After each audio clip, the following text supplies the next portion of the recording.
All right. So the live streaming has started on YouTube for this session.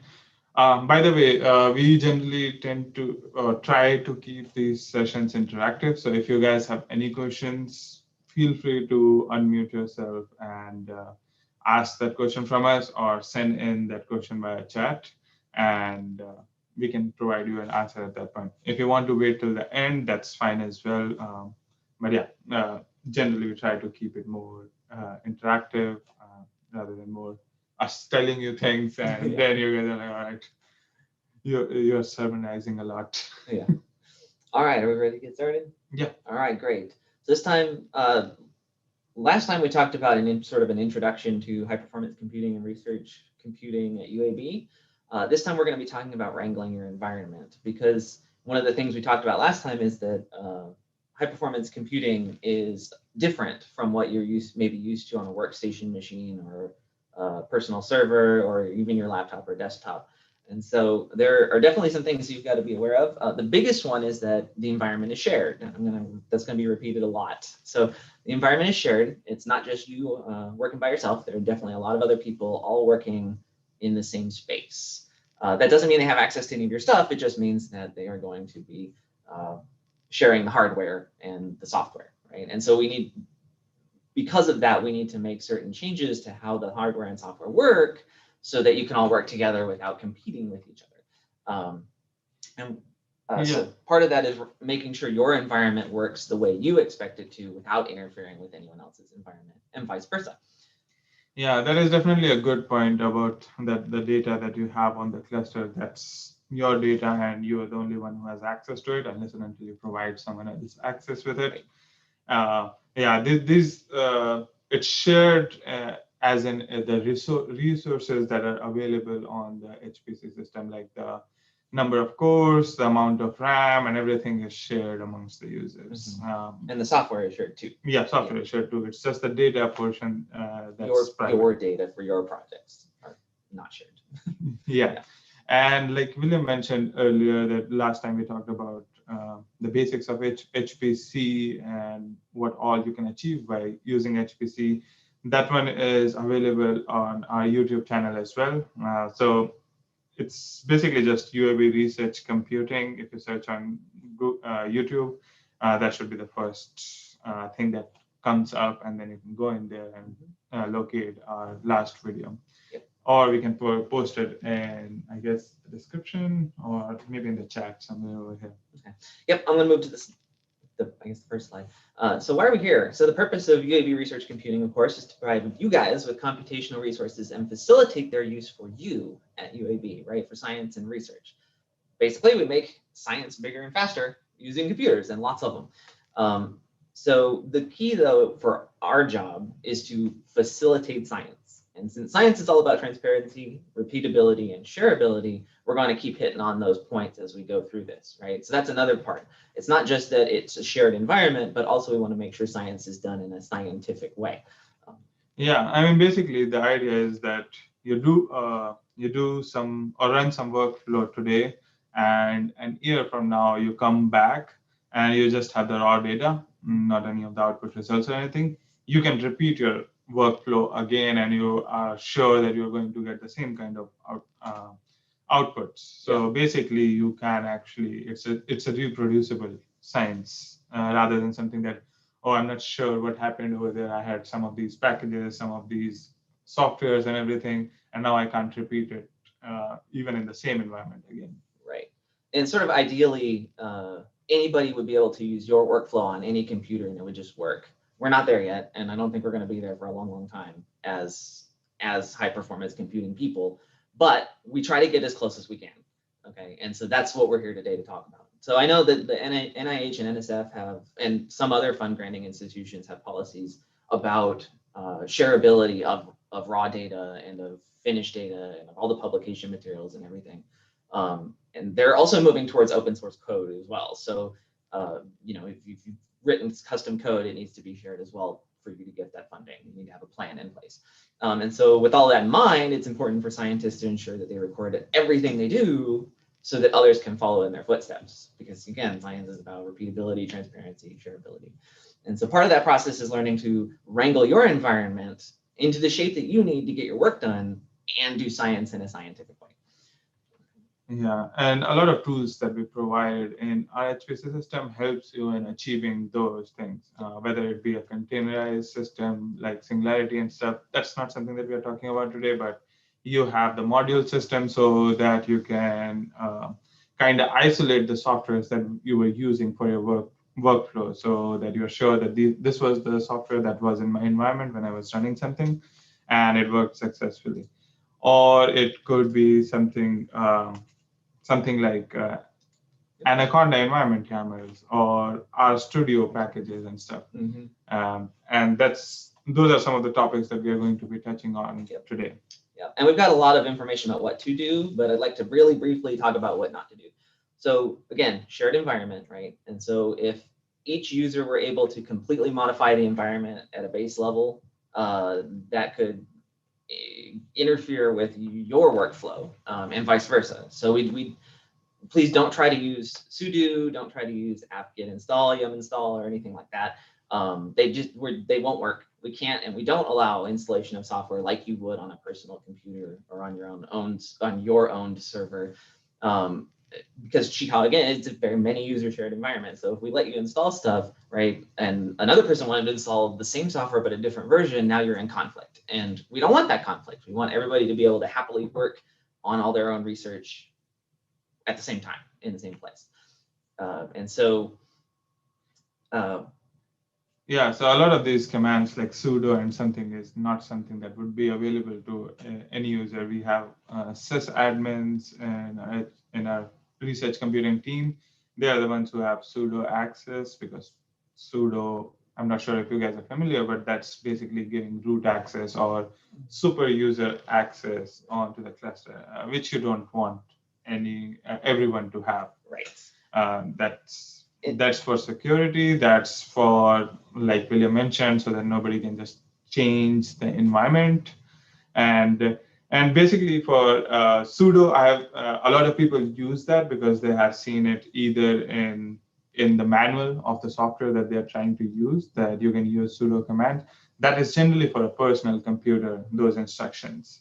When you come into a shared resource like Cheaha, either you need to find a way. We don't discourage people from setting up their own softwares in their profile. That's definitely a thing that you can do, but you need to find a method that doesn't require you to use the sudo command to actually set up any software. Exactly. And there generally a lot of softwares have another method of setting up their software so that you don't have to use sudo or try to occupy any of the system spaces, and you can just have it in your own profile, in your home directory, or in your data user location and stuff.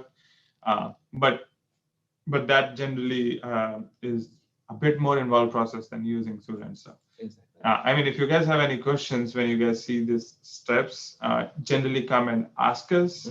And we do keep a track of if somebody has used sudo. That generally means that they're trying to set up any software, so we can come and be like, okay, what software do you need in our environment and stuff. Yeah, every so often Mike will give us a list of folks who've tried to do something like that, and we just come out and we say, hey, what were you trying to do? We want to help you, get that installed in a way that'll work best for you and for us. Right? We want to make sure that you have no friction with what you're doing, but we also want to make sure that it's got to be the people who own the system who are in control of the system, right? If each user had equal levels of control over the system like we did, it'd be chaos. So so that's why we like you to go through us first. All right, and we do have other workflows for managing environments, right? So as Robbie said, you can come to us if you really need it installed at the OS level. You can come to us, but we also have a lot of self-managed ways to install set up your own environments, which we're going to discuss now. And so we have Lmod, and that's sort of the OS level installation of general use software. So if you come to us and you want to install a software, we got to make sure that it'll play nicely with other versions of the same software, that all of the dependencies will be installed in an easy to manage sort of way. And that's where Lmod comes in. And we'll talk about that in more detail in a little bit. But basically, that's your familiar, if you've used the cluster before, you're probably familiar with module load this, module load that. That's Lmod. And so we'll talk about that in more detail in a little bit. We also have Anaconda, You may or may not be familiar with it in Python. It's basically for managing Python packages, but it has grown a lot to include R packages. I think even Node.js is on there, and there's a bunch of compiled software and all sorts of things.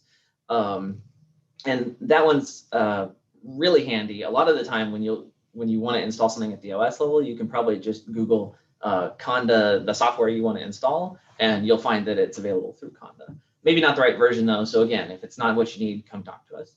Yeah. And we'll talk about how to set up those kind of environments in a little bit. And then of course there's, I like to mention also specifically R and Rstudio. They have their own sort of built-in package management stuff that's not quite as flexible as Anaconda.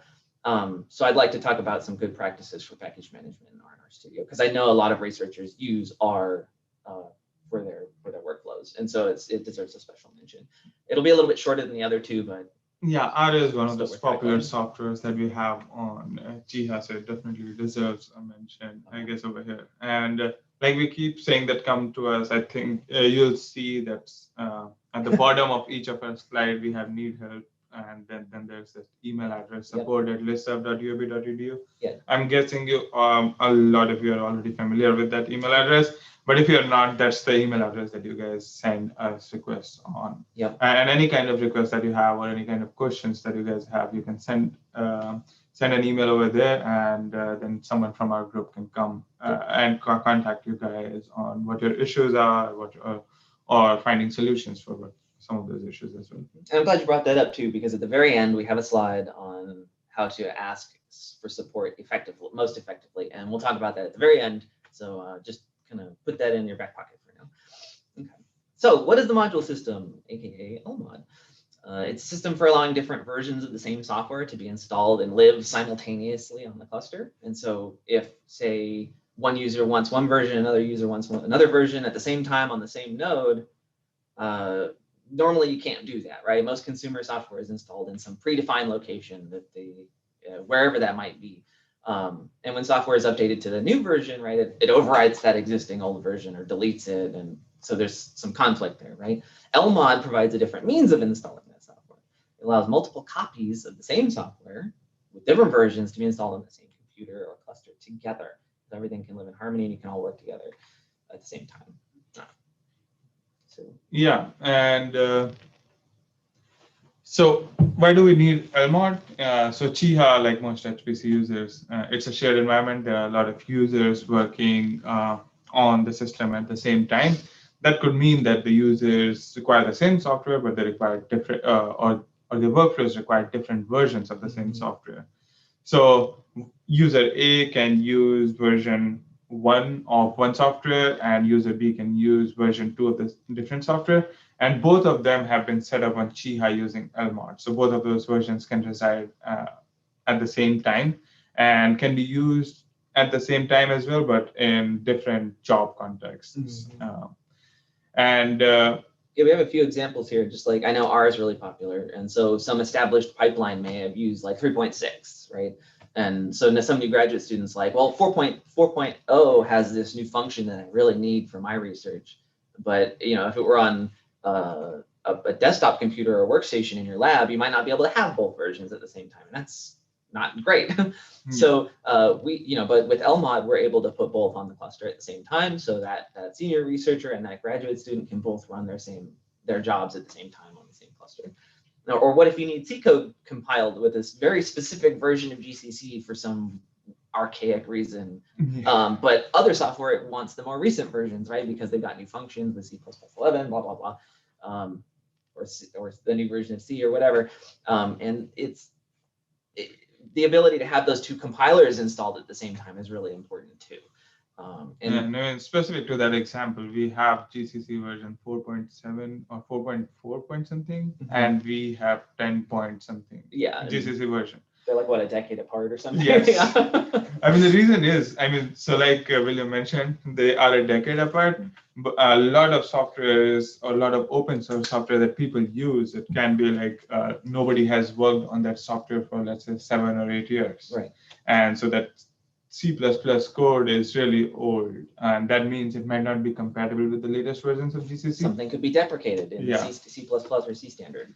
Yeah, and It happens. that's when having those older versions of GCC come into play as well. And similarly with MATLAB, you can have different versions depending on when you wrote your MATLAB code, or what's that called, the packages, or Toolboxes. Toolboxes. Yeah. Yeah, some toolboxes have been written for older MATLAB versions that might not work with the newer versions. Oh, and file exchange stuff too. Yeah, absolutely. And we don't have every version of MATLAB installed, but we do have, like, I think 14 versions of it installed. And if you need a specific version, just let us know. We'll help you get it set up. And so basically, Lmod allows us to, I guess, cater to all of these needs simultaneously. Exactly. And that's the reason we use Lmod. And another reason that they use Lmod is that, again, the reproducible part of the research. Yeah. This Lmod. So basically now, if you just go on to the Cheaha cluster and try to type MATLAB, you are going to get a command not found error. All of our softwares are basically served up as this Lmod system. Yeah. That's the reason for doing that is, if you, let's say, you were running some workflow and you had MATLAB in your environment, you had R in your environment, you had some GCC version in your environment, and everything was in the same environment. You don't know what got your workflow running at that point. What were the dependencies that were there already in the environment that got it running? Once you start using modules, you know that this version of this version of MATLAB that I loaded, this version of GCC that I loaded, that got my workflow working properly. So yeah, I'm going to move on to the next slide. So Lmod, I'm not going to go through every detail of how Lmod works, but basically so like we talked about, software is installed in some predefined location, and when a new version comes up, it overwrites it. Lmod puts each version in its own special folder that's not that normal predefined location. And when you do that, you also register all of its dependencies, and you register all of its environment variables that it needs in a special file. And then when you say module load my special software, it loads up that file that you registered, and then it says, okay, what dependencies do I need? And then it loads all those dependencies in their files. And it also sets up all the environment variables in the way that, so that way, by the end of this process, it's like it was installed the normal way, right? And that also helps Lmod prevent conflicts. So if you load one version of the software and then you load a new version of the software, it'll tell you, I had to change these other modules because they're different.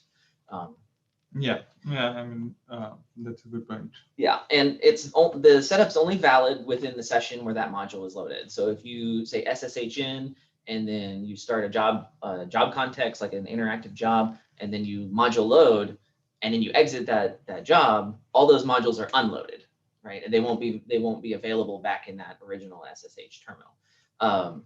And that's fine. You can just, if you need them there, you can module load there, and so it's highly repeatable.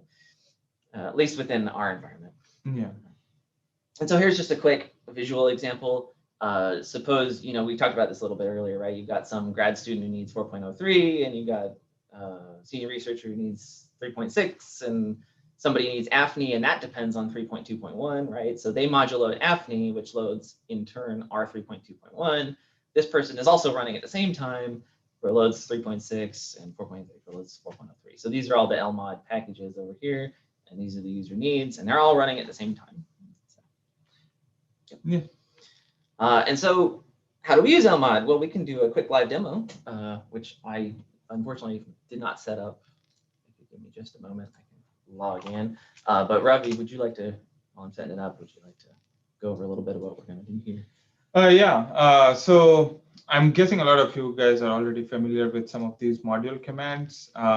I think the three commands that are most commonly used, we have mentioned over here. Module avail command is basically, if you just type in module avail, it's going to show all the available softwares as modules in our Cheaha system. And that can be a bit overwhelming because there are, I think, like more than 1,000 softwares or something that we have on the Cheaha cluster.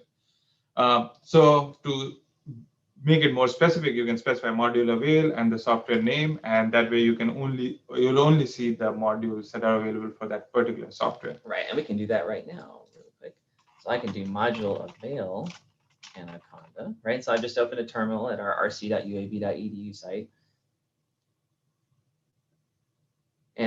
it always module avail and module spider take a while for the first usage of a session. After that, it'll go a lot faster. It has to do some indexing or something. I'm not sure. Yeah, it has to do indexing and then it caches those values. That's the reason the second time it works. And again, like I mentioned, there are a lot of software, so it takes a bit of time to index. I guess can I not increase the zoom? Zoom, yes. Let's go to 100. Oops, 150%. 133. That'll be good. Okay. If it's too small, let us know. Yeah. We can increase it. Yeah. So there you go. So you got module avail Anaconda, and it came back with a whole bunch of different versions of Anaconda, including Anaconda 2 and 3. And this D means that's the default. So if I were to type module load Anaconda 3, just this first part before the slash, then it's going to load this one. Yeah, and you'll see a similar D in front of Anaconda 2/4.2.0 as well. So if you're just loading Anaconda 2, that's the version that it would have loaded by default. Exactly. We generally ask people not to just type in this like Anaconda 3. It's much more preferable that you use the latest version. Yeah. Because this default depends on whatever is the latest version of the software at that time. So if I go ahead and install 2020.12, so Anaconda 3/2020.12, that's going to be the new version of Anaconda 3 that's getting loaded. Yep. So all your old workflows are going to suddenly work differently, right? Yeah. And so it would be preferable to be as explicit as possible and write this. Now with Anaconda, it may not matter as much, right? Because that's something that's used to create environments, but there are plenty of packages where this does matter. So be aware of that. R is a big one where it definitely matters which version you are loading. And so what happens if I do this? I don't know. Let's do 4.4.0, right? We talked about that. Remember, it said the following have been reloaded with a version change, and any dependencies that existed would also be reloaded, but it would list them here. And in this case, it's just the one. So we can do a module list again, and there we see it's changed from before. Yeah. I'm going to move this to the side for just a second. Okay, so that takes care of module avail and module loading. And we'll talk a little bit about Spider. I'm going to show you my favorite example because I always fall for this every time I do module, not module load, sorry, module avail R. And where is it, right? Now we're in the less environments. I can push up and down. It tells me what lines I'm on.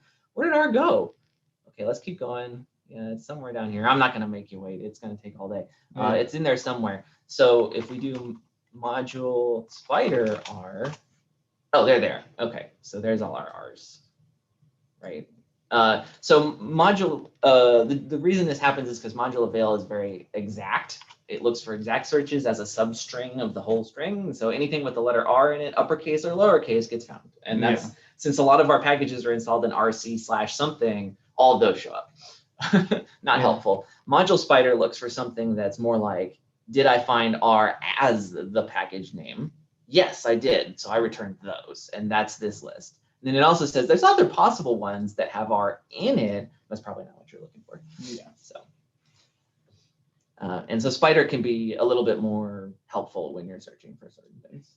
Yeah, and the third one, William already showed the module load command. So once you have identified the module that you're looking for, so let's say I wanted 3.6.0-FOSS2018A, then I just do a module load. And I didn't type that fast. I just got to 3.6.0 and pressed tab, and it completed it for me. Yeah, and before that, if he ran just the R command, it would have been like R command not found. But once he loads the module load R, we can even try that. Let's see, it'll say. Oh no, it did. It loaded the newest one. Yeah. Oh, so Spider, I guess, doesn't tell you that it's the default, right? So just something to watch out for. I guess we're learning things every day. All right, and there's other commands available in this documentation. Most people can get away with just avail, spider, load, and list, which I showed too, right? That's module list, which is helpful for when you need support. Yeah. This is something that we may ask you to do as module list, so be aware of that one too. The rest of the commands are a little more advanced. If you do need them, they're available at the read the docs for Lmod, and that's what we've got for how to use Lmod. And what if you can't find what you need? So of course, I mean, this happens with some regularity that you looking through the modules and you don't see what you need, the wrong version, or just the software is not even there. Before contacting us for support, please try to run it through Anaconda. Do a Google Conda, the thing you're looking for, right? And try that first. You can navigate to anaconda.org and search for packages that way. Or you can do at the terminal, you can module load Anaconda 3 and then do Conda search and then the name.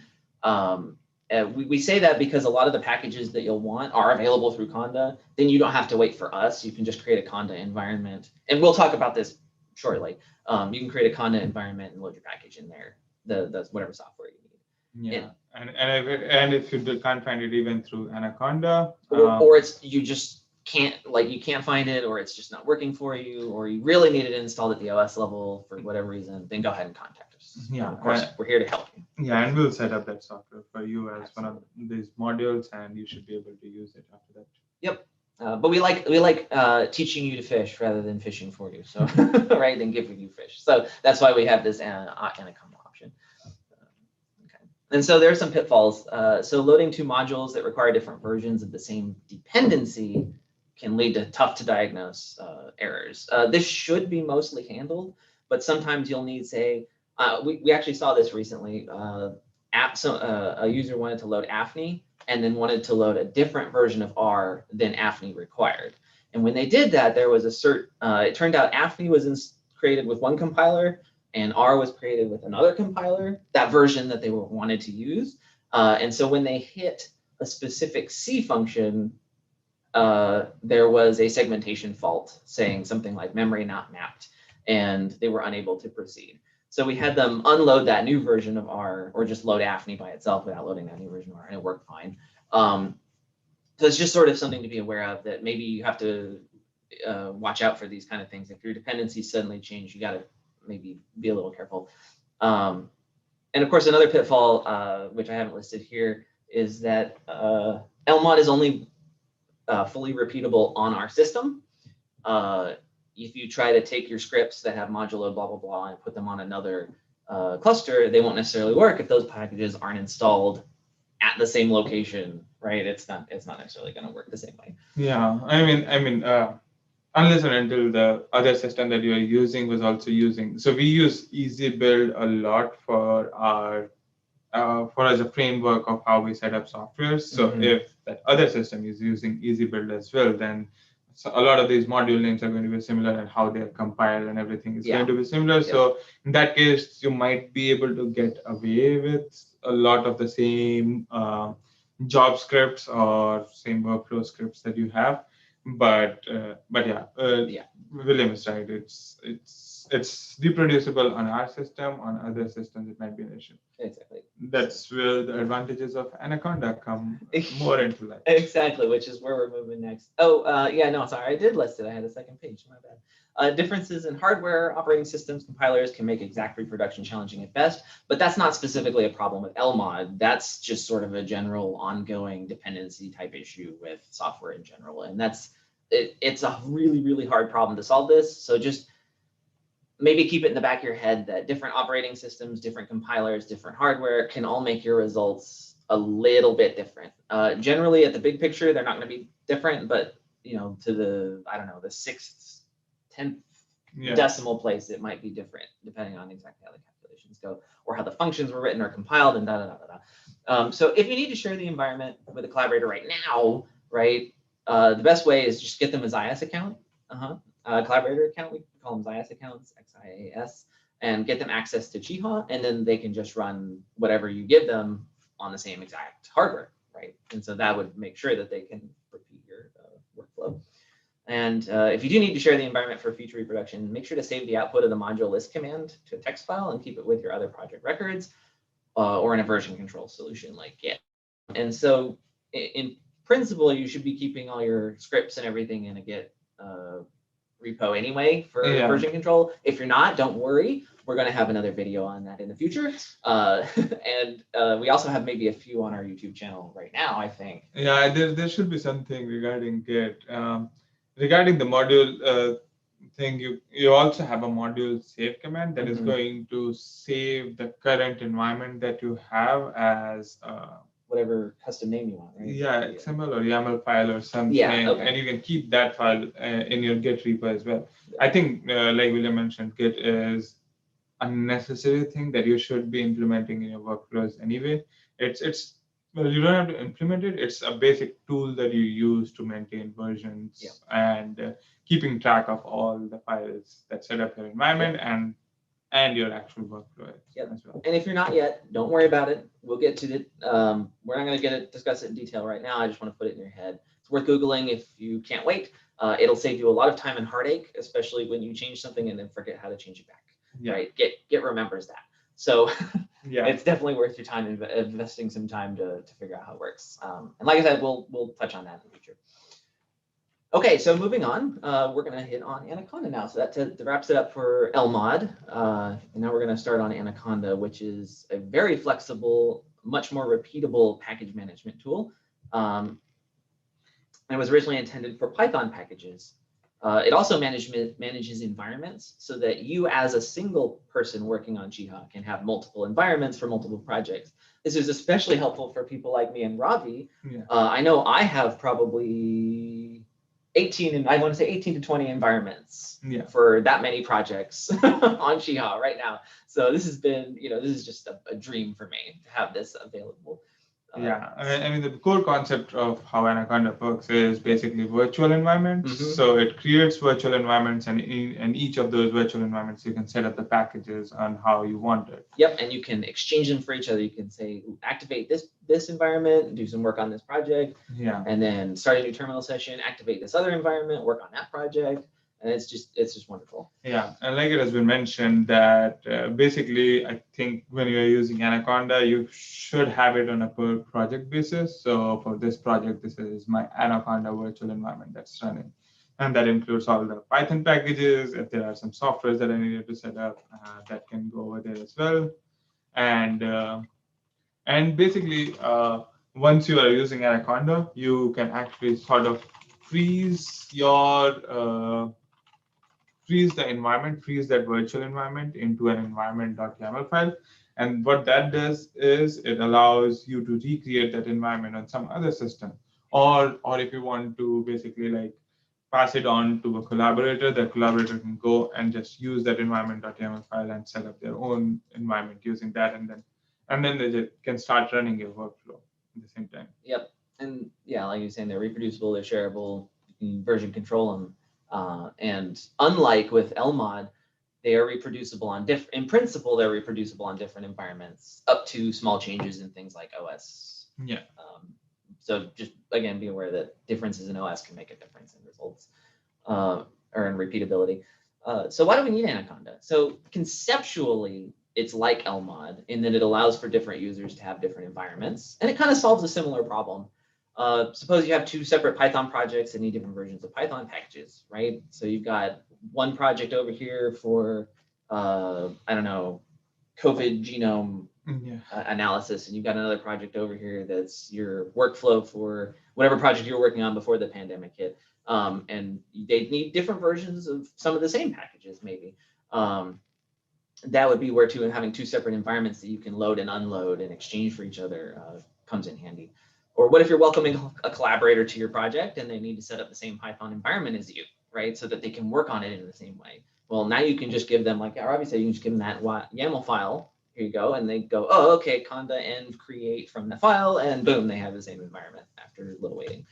And what if you want to share your code with the world, right? Using Git or GitHub or GitLab, and have used specific packages, right? And you want everybody to be able to use the code in the same way. Well, that's where that YAML file comes in handy. Yeah, that's a definite big plus. So when you are ready, when you have worked on your workflow and everything is working, you generally want to publish it or make that workflow public to rest of the world. So when you make it public to the rest of the world, there are a couple of methods that you can achieve. Either you can have a long list of how you can set up your environment, basically like, oh, go do pip install this software, install that software. And since you have been using Anaconda environment, the easiest method is just having that environment.yaml in your Git repo, Yep. or wherever you're publishing it. If you just have created a zip file for everything, then you can have your environment.yaml in that zip file, and people can just unpack it and see that there is an environment.yaml. You can have a small README instructions that just go ahead and build your Anaconda environment using this. And after that, you should be able to use my code to recreate what I have published. Exactly. Yeah. Yeah, it's pretty wonderful. But what we're going to briefly mention, so we talked about Anaconda as being a virtual environment thing, but Python also has its own built-in virtual env or venv virtual environment. And it's similar in purpose and function when compared to Anaconda. But Anaconda was designed to manage the SciPy collection of packages. So SciPy itself, NumPy, scikit, pandas. So I think SciPy is for image analysis types and various science things like Fourier transforms and signal processing and so forth. NumPy is the multidimensional array package for Python.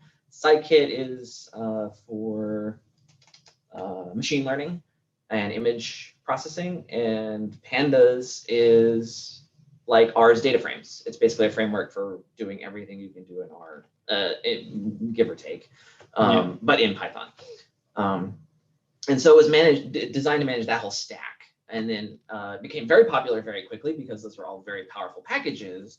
And then people they created a repository of packages, and people have uploaded tons and tons and tons of Python packages to it. And so now it's like the way to manage your Python packages. Yeah, I mean, basically, virtual env is a good tool when you're starting out, but Anaconda is a much more mature tool, I would say, in managing your virtual environments and having.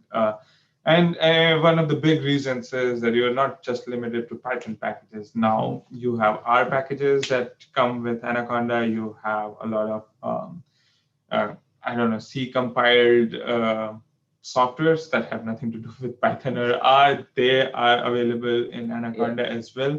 Pip has those now too with the wheel, but that was a much more recent thing than Anaconda did it first, like a long time ago. And Pip only, I think, in the last 5 years has hit that. Yeah, and virtual env is more. I mean, technically, Anaconda is also a very, file system based virtual environment creation, but it is mature in the way that it has a specific location where all your environments are going to be, and you can use that from anywhere in your file system. You don't have to be in a specific folder, and you don't have to go in and be like, all right, I need to activate this environment, so I need to know exactly where my virtual environment is. Right, Anaconda, it doesn't matter where it is. You tell Conda, I want to activate this environment by its name, and it just does it. It just works. Yeah, I mean, definitely Anaconda is a more useful feature. If you guys want to definitely try out virtual env before, and that would make some of the differences or some of the better features of Anaconda more clear. Why it's more preferable. It's more robust. It's more efficient. It's faster to do everything. It's got.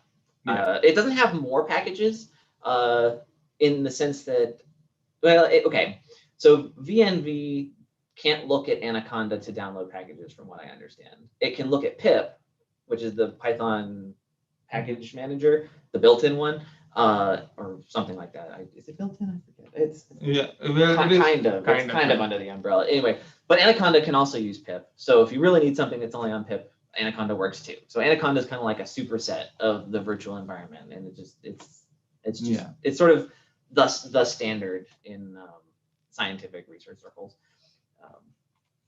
Okay, so how does it work? So how does Anaconda work? So every time a user creates a new environment, Anaconda creates a new folder in a very specific location that Anaconda manages. So you don't have to worry about managing it.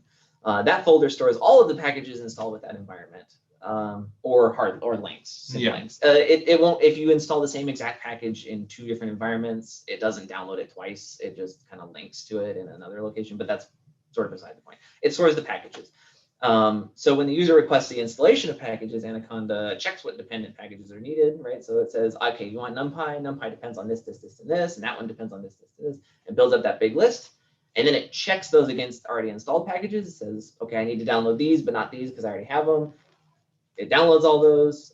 It also checks for conflicts between what you've asked to install and what's already installed. So say, like with Lmod, right? If you've got one package installed at one version and another package that depends on something at one version, like R at 3.6, and another one depends on it at 4.03, right? It'll say, uh-oh, I found a conflict. We can't possibly make this environment work. And it'll let you know. And it'll try to find a resolution. Don't wait. Yeah. Especially if it shows conflicts in the first 2 runs. Yeah. That means that it is going to take some time or a very long time. Yes. So generally, the better part or the best option that you have at that point is just cancel that conda command and try a different tact on how you can set up that software. I mean, you can do it using Anaconda as well, but it might just be, might have to change the order of how things have been set up and stuff. Right. And so basically, to sum this up, is just Anaconda manages all of the files for you, so you don't have to. So that you just have this top level interface where you say, conda activate my environment, and it loads up all the packages and it puts them into the right place. It connects Python to them. And then that way, when you load up Python, you can just say import NumPy, and it'll just work with as long as your environment was activated. Okay. And a lot of this, I know there's a lot of information. Anaconda is not, I mean, there's a lot of moving parts for Anaconda, and we'll kind of see that a little bit later. I know there's a lot of moving parts. It'll make sense in a little bit, hopefully more sense in a little bit. Yeah. So I have a helpful diagram. This might not be too helpful at this point, but you basically got, some user has 2 separate environments. This one uses NumPy, Pandas, and scikit-learn, so it's doing some machine learning probably. This one's got Torch Vision and CUDA Toolkit and PyTorch, so it's probably doing some deep learning. So they've got 2 different AI type applications projects going on. And let's say they bring on user 2 to this project, and they say, okay, I've created this m2.yaml file. I share it with this other user, and then they can rebuild that environment on their own computer. And so now this one and this one have identical environments on 2 different computers, and all they had to do was share this little text file. And so that's really the benefit, like one of the main benefits of Anaconda is it's designed with science in mind. And so the actual deep learning work that they were doing, that can be done by both user 1 and user 2 now. Just since they have a similar environment, they can reproduce the same things. And that means that their collaboration is going to work much better now. Yep. And more smoothly, yeah. So, so how do we use Anaconda? So I'm going to do a live demo. First, we'll go over this just a little bit. So Anaconda has like a really large collection of commands, but the most likely ones that'll be beneficial for you are conda create for creating environments, conda activate for activating or switching to an environment, conda install for installing packages into an environment, and then conda env has another suite of commands for more detailed environment management. And so it's also possible to install pip packages within Anaconda. So you can do conda install pip and then pip install the package, right? And that's sort of the way, once your environment's activated. So I think we can pull this over here, and I'm going to do oops, I hope we don't end the call. Okay, sorry, my GPU is being a little cranky. So I can see that. Did it work okay? All right, good. Okay. Apologies, everyone. So I'm going to do a module load and Anaconda 3. And then I'm going to do a conda activate. Oh, I don't even know what I've got. Yeah. Hold on just a second. I've got a lot of those up. I don't know if this is going to work very well. I might have to switch control over to you, Robbie. Yeah. Just for the sake of our sanity. I'm going to stop sharing for just a minute, so we're going to switch over to Robbie's. Looks like a control back. Okay.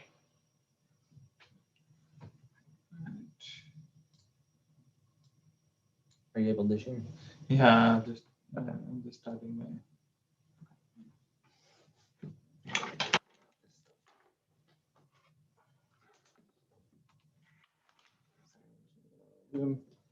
My GPU weren't being cranky, it would go a lot smoother, but I think having Ravi do it so we don't lose the call would be a good idea.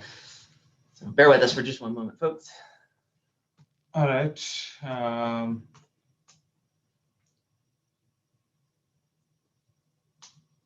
So basically, I'm in the lower left. Actually, let me make that bigger. Yeah. So the one with the black background in the lower left box is the one Robbie's currently working in. All right, and so let me just check what all do I have in my list. It's not a lot, so I'm just going to reset and set up Anaconda 3. Yeah, so ML is a shortcut for module load. Yeah.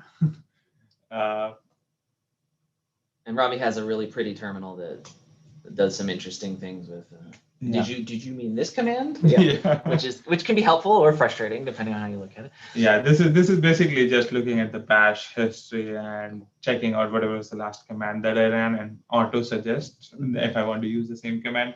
So basically I've loaded Anaconda 3 and now I can go and take a look at what all environments do I have. So I'm in the list. And this is a simple what all environments that I have in my Conda.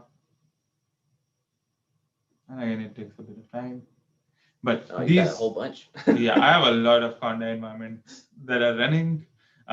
Sometimes it's for helping some user that I had to create my own Conda environment, and some of them I use for my internal projects. And we also have a few that are shared across the entire cluster. You'll notice those 4 at the bottom that have /share/apps. Yeah. Those are available to everybody. I believe the deep NLP one is for an NLP class. Yeah. I'm not sure what the rest are.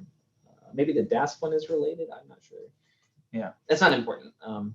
Basically, so if you already have an environment that you have created, then one thing, the asterisk next to base, if you want to point that out with your cursor, that'd be cool. Yeah, thanks, Robbie. So that asterisk next to base, that tells you which environment is currently active if you do a module end list. So we just have the base environment active right now, but we don't want that. We don't want to mess with the base environment. So. Yeah. And we can't. Yeah. And so basically, like to activate any of the environments, so you can see where the actual location is for all of these Conda environments, right? Data user, there is something in /home, Ravi 89, and there is some in shared apps locations. But to activate it, I just need to know the first, the name that I gave to my virtual environment. So for instance, I want to set up deep NLP. So I can just activate deep NLP. And if you look on the left of his terminal now, it appends the environment you're in parentheses, which is helpful because it'll help you keep track of where you're at. Yeah. So if you want to make sure or to I guess double check that I'm actually using the things in this deep NLP virtual environment, I can just check for which Python that I'm using or Python 3, I'm not sure. But yeah, basically if you look, it's going to this deep NLP and there is this Python over here. That's the one that it's using because I'm in that virtual environment right now of deep NLP. That would also mean if I wanted to see what all things were available in this virtual environment, in this deep NLP, I can just do a conda list when I'm inside the environment. And it is going to give me all the packages that are available. So there is Spacey, there is TensorFlow, TensorBoard. So it definitely looks like a deep NLP kind of environment. Yeah, you got SciPy, probably got Pandas and NumPy, I guess. Yeah. Well, you have to have NumPy if you've got TensorFlow. Yeah, there's Pandas, there's NumPy, and everything else. Yep. And so this is how you see what all there is there in my environment. Yep. And do you want to turn that into a YAML file real quick? So you can see? So it's really straightforward. It's literally what we just did. Actually, that is basically it. It's just we don't want to do that environment. Yeah. So let's say I wanted to do deep NLP. I could be, if I'm in the environment, I don't need to actually specify the -n and all those stuff. I could just be conda env export. Yes, -n is short for name, so you're telling it which environment to do this command on. But if you're already in an environment and you want to work with that environment, you don't need the -n. It will default to the one you're in. And so basically, whatever is the things that we're exporting, we are going to put it in this file environment _ deep nlp.yaml. And the right caret between the left and half, the right caret just means pipe it to this file or export it to this file. Put it in this file. And now if I want to stream it, that's the word. Stream it to this file. Yeah. And so now if I go and take a look at this deep environment _ deep nlp.yaml, you'll see what's the name, what are the channels that were used to actually set up all these packages. So different packages come from different channels, and so all the channels needed are all listed there. And this one is a big one, so it's going to have a lot of So you see panda. Here, and let's pick one real quick, and we can talk about it. Pick pandas real quick. Just highlight it real quick for me, please. Thank you. Great. Okay, so there's a lot to parse here. So the dash just says this is part of a list. Pandas is the name of the package. Equals 1.0.0 is the version. Equals pi36h blah blah blah blah blah is the specific build of that version. So when we say build, we mean we're talking about compilers, because pandas uses a lot of C stuff on the back end and C and C++ on the back end. And so that's all built with the target of Python 3.6 in mind. If you were sharing this with somebody, you don't need all of that. I don't like building my environment files this way personally. I like letting it choose, because if they're using Windows, for example, this won't work. Yeah. It just straight up won't work, because that pi36h blah blah blah blah blah, that's a Linux specific build. I can't tell that from here. I just know it because it was the environment was created on a Linux environment, Linux OS. So if you share it with somebody who's using Windows, you got to either delete all those equals blah blah blah, or figure out what packages are the top level ones that are really necessary. Put those in an M file with just the version, and then what was the other thing I wanted to say? Put those in an M file with just the version, and then let Anaconda figure it out, all the dependencies out. That might not be quite as reproducible. It really depends on what you're aiming for. If you're aiming for sharing with a really, really broad audience, then probably removing all those equals is a better way to do it. If you're sharing with a very specific collaborator, this might be a better way to do it while you're still in the research phase. Yeah. And then like we already mentioned, that you can have pip, and you can install some of the packages using pip, and that also gets added to this environment.yaml. So if I wanted to pass this YAML file along to William, he can recreate this environment in his own space, and then whatever was the deep NLP project that I was working on, I can start collaborating with William, because he has that environment. He can run whatever I already have, and then we can start collaborating and making my code better. Yep, we can start working together. And we're all working from the same stake in the ground, or the same starting point. So once you're done with it, you can just do a conda deactivate, and that should take you out of your virtual environment. So what we haven't shown is how to create something from an environment file.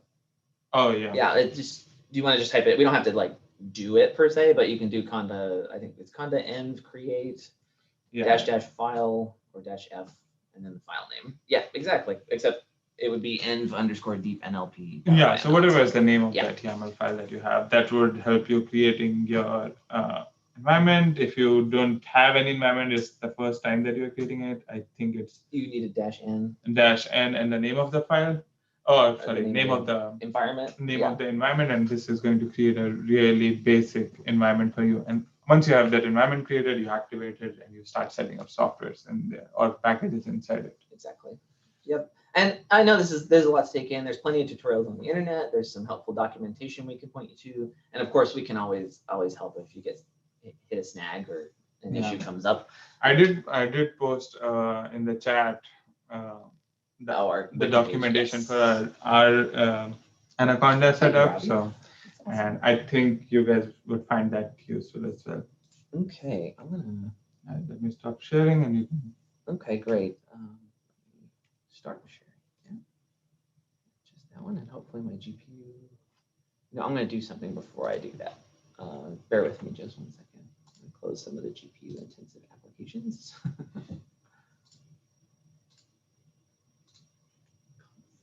That might help a little.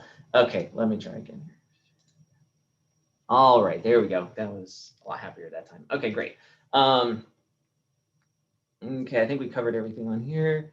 Yes, this is probably my favorite link of all time for more advanced environment management. So if you want to take a deep dive into like how to share, how to modify, how to roll back an environment, all that stuff is at that link. I know it's a bit much to copy paste. Maybe we can put it in the or you can just Google Conda manage environments, and it'll probably pop up. I think that's how I found it in the first place. And so I think let's go ahead and move on to what pitfalls are there. So yeah, conflicts is a big one. At least it was for me back in the day when I first started doing this. Sometimes package conflicts occur. Anaconda, like we said before, if you're want this software and it depends on this version of something, and you want this software and it depends on this version of something, of that same thing, a different version of it, then there's going to be a conflict. And so Anaconda, of course, will try to resolve the conflict, but that can take hours, days, even weeks of computation, because it's got to check a lot of things. Not worth waiting. I would not wait. It's often much faster to install packages in different order. Sometimes that can help. That's worked for me. Not always, but sometimes. You can search for that specific conflict on Google. I know it's come up that somebody accidentally uploaded one of the big packages like pandas or something the wrong way on Conda for a specific operating system, and it caused the conflict, and so they had to re-update it on Conda. And so sometimes it's their, not our fault, so to speak. It's an accident. And sometimes, or you can, of course, you can just contact us for support. We can help you figure out what's going on. Maybe there's an alternative. Maybe you have to install it by pip. There's any number of ways, but we'll help you figure it out. And then there's a good chance if it is a Python package, it might be available via pip or PyPy as well. So you can, if Conda install is giving you issues, then you can still create your virtual environment using Anaconda, but the only thing that you set up using Conda is pip. And then you use pip to set up rest of all the packages. So you do Conda install pip, and then pip install all the things you need. And that way you're still in that virtual environment that you created using Anaconda, and still you have shareable. all the packages. Still shareable. So there's also availability and maintenance issues to be aware of. So there are thousands of packages available. The package maintenance is the responsibility of its authors or creators. And so that can mean packages can fall out of date if they move on to other obligations or things like that, or other opportunities. They might not be available for all operating systems. I know I've seen plenty that are Linux only. They might be uploaded incorrectly. Mistakes get made, it happens. And that last issue can, of course, lead to those erroneous conflicts we talked about. In these cases, you might have to contact the author for support. You might have to download the package manually using Git from its Git repo, or you may have to, and of course, some packages have C code in the back end, and they might require a compilation. If this all seems like a lot, if you get to this point and it all seems like a lot, just go ahead and contact us. I know it's starting to get a little complicated at that point. Complex is a better word. Sometimes these issues can be sidestepped entirely. So like if you have a conflict between two packages, sometimes you can sidestep it by just installing it by one of them by a pip, or both of them by pip instead. But be aware that Anaconda and pip packages are not guaranteed to play nicely together. Again, the conflicts do occur for a reason. But in my experience, and I suppose in your experience too, they just work. They work. I mean, it's very few times that you're going to run into this conflict issue. It's like, for me, it has been a couple of times in the last couple of years that I have seen that conflict. When the conflict occurs, it is frustrating because it takes a really, really long time. So you just have to cancel it at that point and try to find an alternative solution. The alternative solution could be that you contact us and we set up a module for you guys at that point. Or we identify what's actually going wrong in the Conda environment, and we either change the order in which you guys are setting up things, or use pip or whatever it takes to get you guys rolling. And so be aware, of course, that not all packages are available for all operating systems at the same version. So you might have a Linux version that's a 3.0.1, and you might have a Windows version that's a 2.9.7. So just be sure your collaborators can use the packages that you're using, even if that means they have to set up a Linux machine instead. And so that's enough about Anaconda. We're going to move on to R and Rstudio. This will be a little bit shorter than the other two. There's a lot of moving parts in those. R and Rstudio is very sort of vertically integrated. And it kind of all handles all of itself. Do be aware that Anaconda can install R and R packages as well, so you don't have to depend on our modules. But if you do want to use our modules, or your workflow already does, then we'll talk about it now. So R is a programming language, for those of you who don't know. It has a rich suite of features and built-in functions specifically designed for statistical analysis. And there's a strong following of biological, genomics, and medical life sciences type researchers who develop packages for R. There are people in other disciplines too, but maybe data science and statistics as well. But definitely it got picked up by biologists and took off from there. Packages dealing with data visualization are also pretty high quality. I know ggplot is amazing. It's like almost an industry standard at this point. You see it all over the place. Yeah, I mean, tidyverse for statistical analysis and ggplot for data visualization. Those Those are are the some. big ones that Yeah, sort in of R. standard. Yeah. Yeah, and a lot of our researchers use R for these specific use cases as Exactly. well. So Yeah. Not everybody, but a lot of them. Yeah. yeah. And RStudio is a graphical REPL or read, eval, print loop. So it reads what you type, it evaluates it, it prints out the result, and then does it. It lets you do it again. So a terminal, basically. Environment wrapper for R with tools to facilitate software development in R, including command history, a file system navigator, workspace and variable inspection, and debugging. So if you've ever worked with MATLAB or another IDE, RStudio is that specifically for R. And like Python, R makes use of packages to add functionality. But unlike with Anaconda, there's a little bit more work to keep environments separate and reproducible. And you can either use Anaconda to manage those environments for you by downloading everything through Anaconda, or you have to pay a little bit more attention with R package management specifically. Yeah, and I mean, you can definitely use Anaconda to manage your packages because now a lot of our packages are there in the Anaconda setup. The thing that you might miss, at least in our implementation, is using RStudio if you're using Anaconda to set up your environments. Yep. I don't know. Oh, sorry, go ahead. So if you guys are comfortable using the command line interface for R, where you are using command line interface, then Anaconda might not be a bad option for managing your R packages as well, specifically because R packages are built with every minor version change. Yes. So one of the biggest issues, I think we might have mentioned it later on, just is that the packages that you have installed or set up for R version 3.6.2 are not going to be compatible with R version 3.6.3.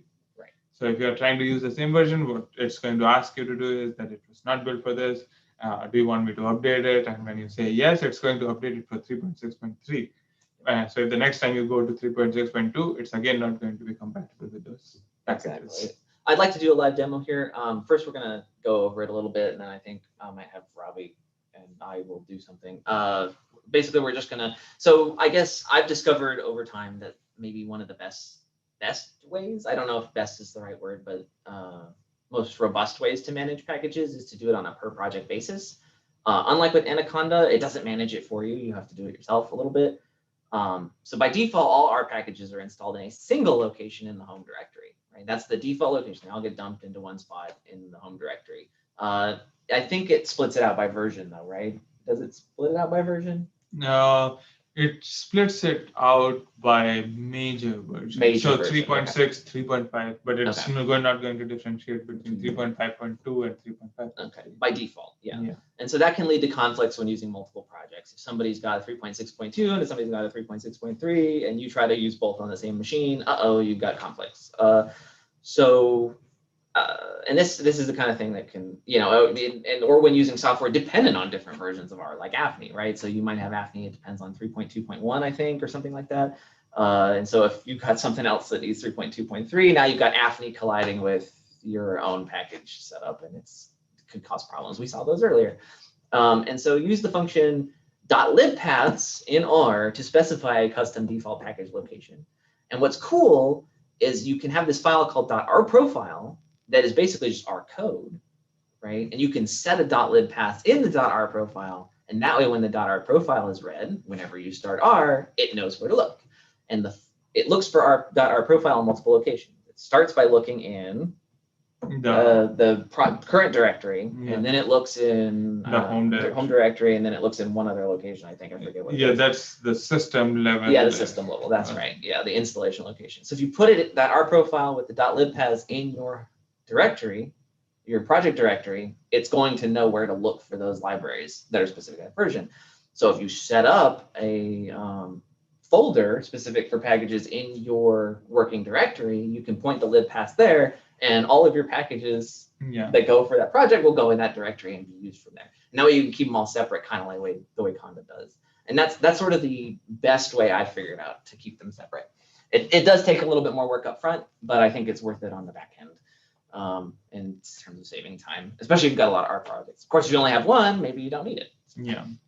Do you have something we can show? Can we just, is there a way we can show that real quick? Yeah, some of that packages take a long time to set up. Oh yeah, maybe not then. I wanted to anyways, do. it's like I wanted to do a live demo. I don't know that this one's going to work out because I'm afraid to do anything with my GPU right now, and I would need to. So I'm sorry, folks. We do have a wiki page that explains this in a little more detail and gives a little workflow of how to do this, along with the actual .rprofile file.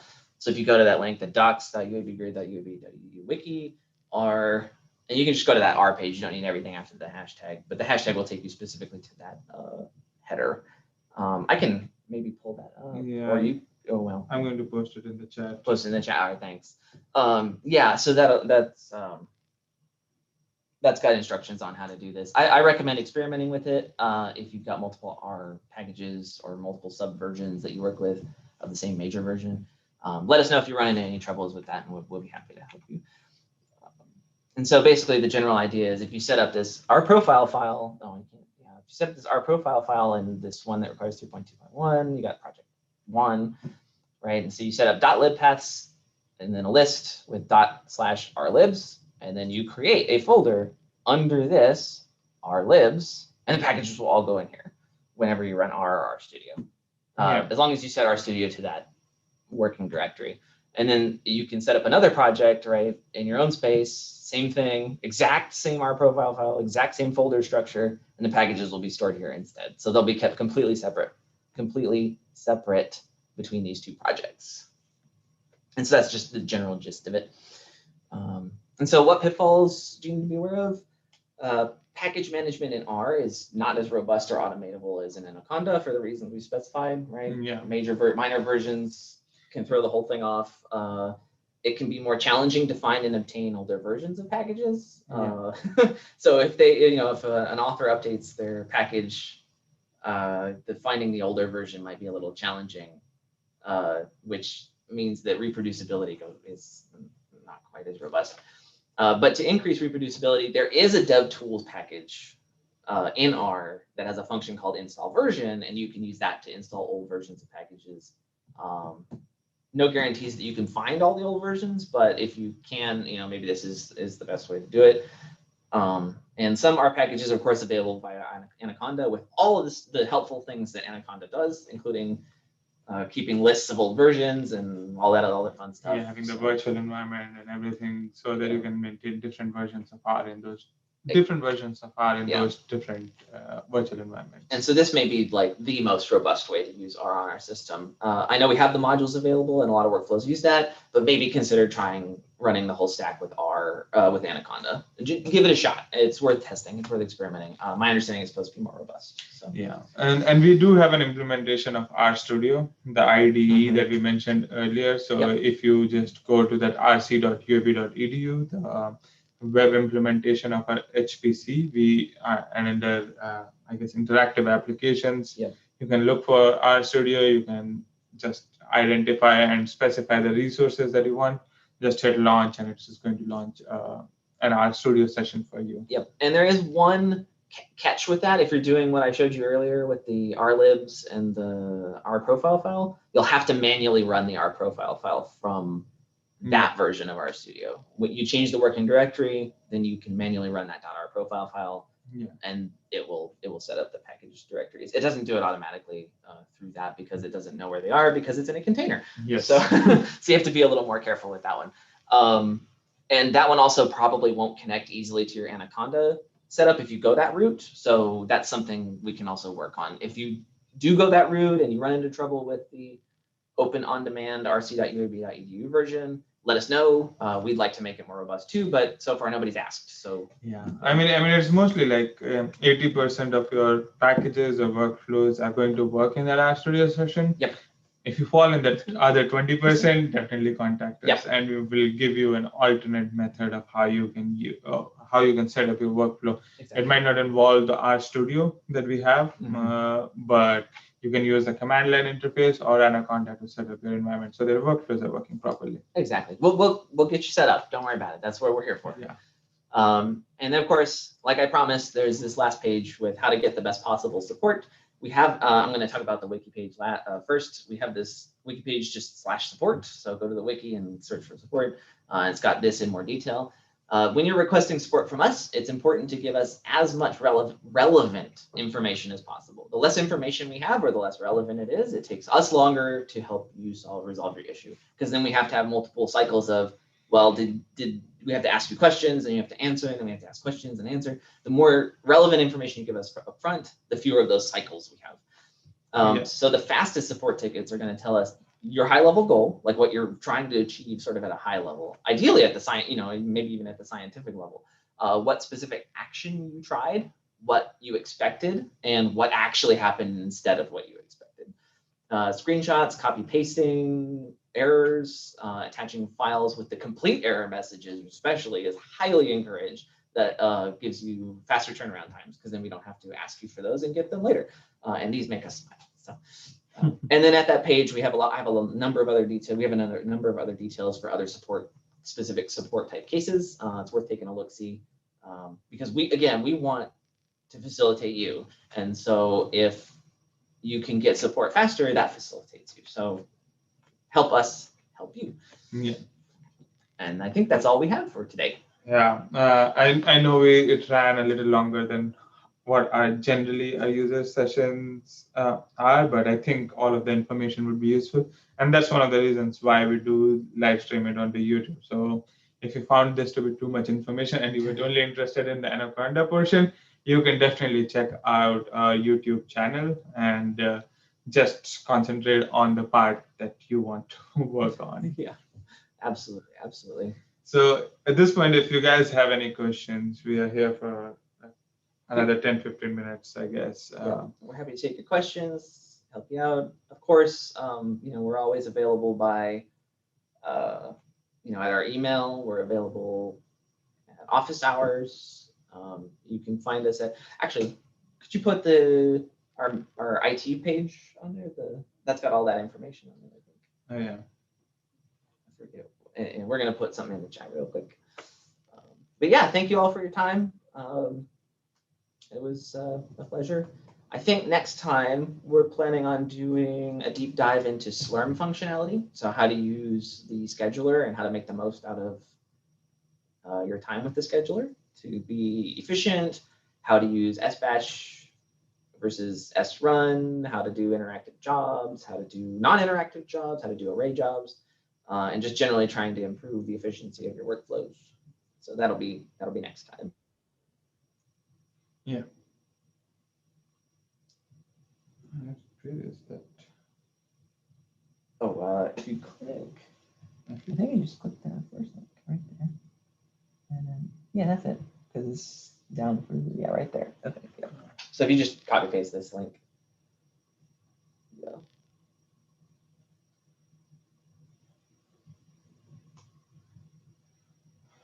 There we go. Yep, that's our main IT page. I've bookmarked it. I know it's very handy for me to bookmark to send out to people. Yeah. So I like that page because it's got all the Zoom links for office hours. It's got our support email and all sorts of other information about us. So. All right. Thanks, everyone. Yep. If that is all, then we'll see you guys later. All righty. Everybody have a great week. We'll see you next time. Next time. All right. Bye.